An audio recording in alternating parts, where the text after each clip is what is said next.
This mini flow was meant to specifically target your hands, your wrists, and your forearms. So we'll begin on a smaller version of tabletop.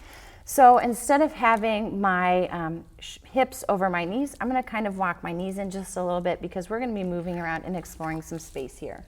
So spread wide through your fingers, plugging in through each fingertip, and then adjust your weight, shifting forward and back from fingers to the back sides of the palm.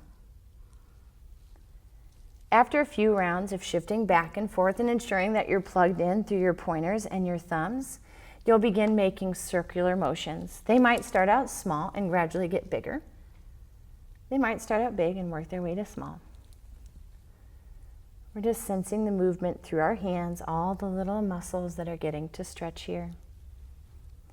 And after circles back and forth and shifts forward and back, we'll then flip the palms around. So I'm going to turn to the edge of this mat. So when I talk about flipping the palms around, it's so that the inside of the wrist can get shown to the front edge of the mat. So that's when my knees personally do walk a lot closer to my hands.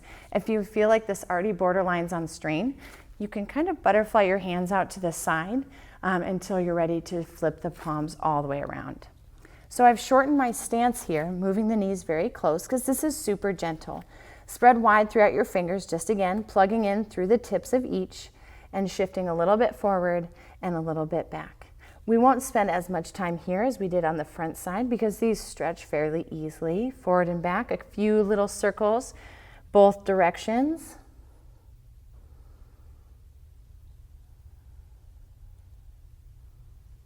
And then as we come back through center, we'll walk those hands around.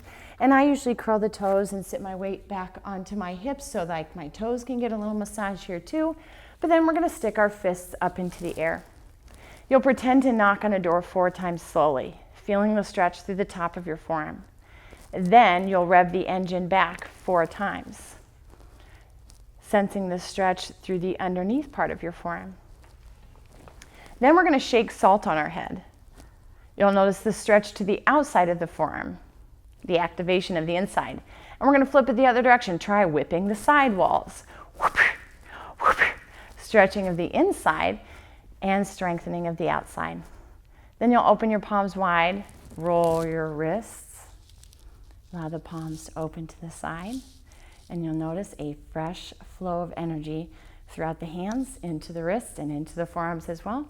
And now you're well and stretched out to do any more typing you have for the rest of your day.